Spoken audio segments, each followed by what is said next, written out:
Hi, and welcome back. I'm going to say it again. I do a few at a time, and you're hearing this around Chof Shvat, or maybe a little after, and it hurts me that I'm not talking about the Rebbitzin, but I am talking about women that changed the world and the power that each woman had. And our Rebbitzin changed the world. What power? We talked about Chava. We said she had the power of forgiveness. She gave us the power of tshuva. We said that Sarah gave us the power of boundaries, parameters. We're going to be talking about Rivka now. And Rivka gives us the power of, as soon as I find it, I'll tell you, Rivka gives us the power of selflessness. Rivka was, we'll soon learn it in the Psukim, Rivka was incredibly selfless. If you remember, Gam like Mali Meshta, I think, I'll find the pasuk when she gave the water also to the camels. I just want to spend a minute or two on the Rebbitzin, though I said it last year, and I hope not to have to say it anymore, because I hope Mashiach comes and we don't have to say the same things again. What did the Rebbitzin give us? As I said, Chava gave tshuva, Sarah gave parameters, Rivka, the power of selflessness, the Rebbitzin, she gave us the Rebbe. Also, selflessness. Total selflessness. The Rebbitzin gave up everything to give us the Rebbe. So she too is one of those women, along with the Imais. And now we go to Rivka. So the first thing we know, that when Sarah passed on and Avram bought her the Ma'oras HaMachpelah, and I'm sure you all know that Eshes Chayil was what Avram said about Sarah when she passed away. When Avram bought her the Ma'oras HaMachpelah,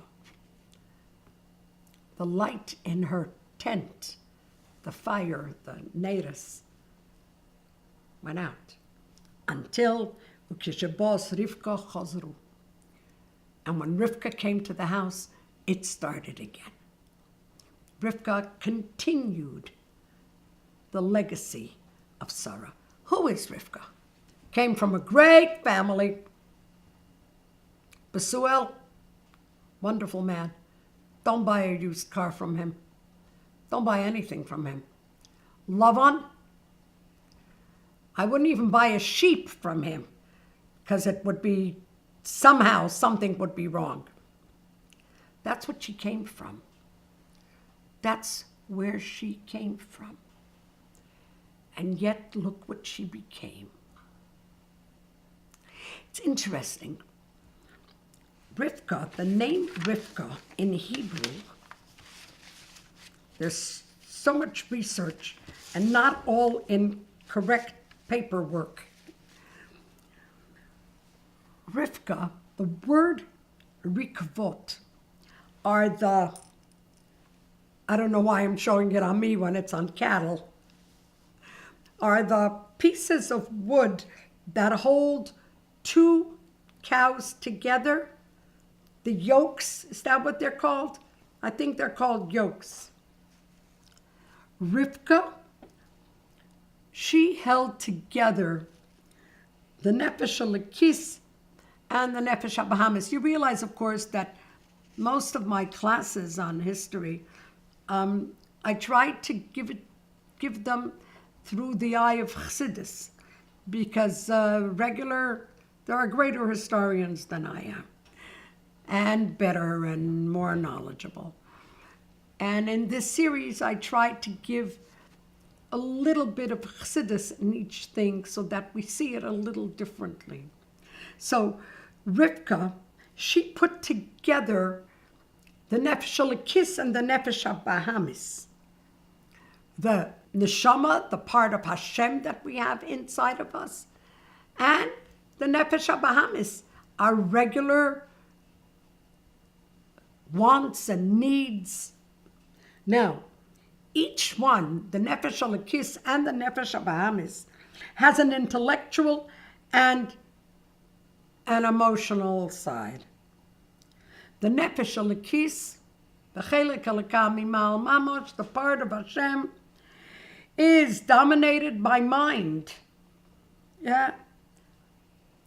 And we know that meach shalit al halev. There's a wonderful concept. The word melech, king, meach, mind, lev, heart, kaved, which is your liver, which is your taivas, your wants for cheesecake and everything else like that. Meach, lev, kaved. If it works like this, if the meach goes first and the lev goes second and the taivas go third, you're a melech, you're a king.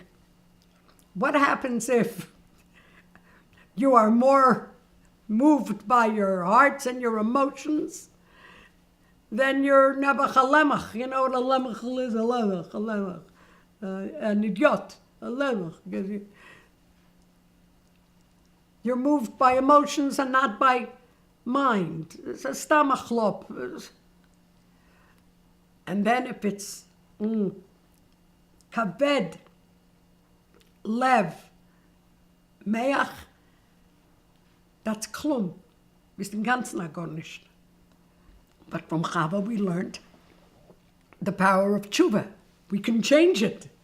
We can just go meach lev kaved. Now, Rivka, she gave us that power. She gives us that gift to put together the Gashmias and the Ruchnias. Where do we see it by her? First of all, by her immeasurable kindness. I'm going to go to Breishis Chav Daled Yud Daled when Eliezer comes to look for a shidduch. So, v'hoya anar asher emer alea hatino kadech ve'eshte v'omro shtei v'gam gmalecha ashke. He says to her, I'd like to drink. So she says, drink, and I will also give your camels to drink. I will also give your camels to drink. She had the power of selflessness, the power of giving herself over to whatever it is that had to be done. Remember, she was a young, beautiful girl. He came with a lot of people. Why is he asking a child, a young girl, to do this? She could have said, you have men here. Why are you asking me? But she took responsibility. And she did what she had to. And she put the neshama into the gashmias. She put the chelik elokah mimal mamash into giving the water, because she knew that that's what you have to do. You have to serve if somebody needs. And remember where she comes from. She didn't see it by her daddy, and she didn't see it by her brother either. She looked into herself, she looked into her neshama, and she gave us the power of selflessness. So let's go over it again. Chava gave us the power of tshuva. Sarah gave us the power of parameters and boundaries. And Rivka gives us the power of selflessness. Thank you very much. See you next time.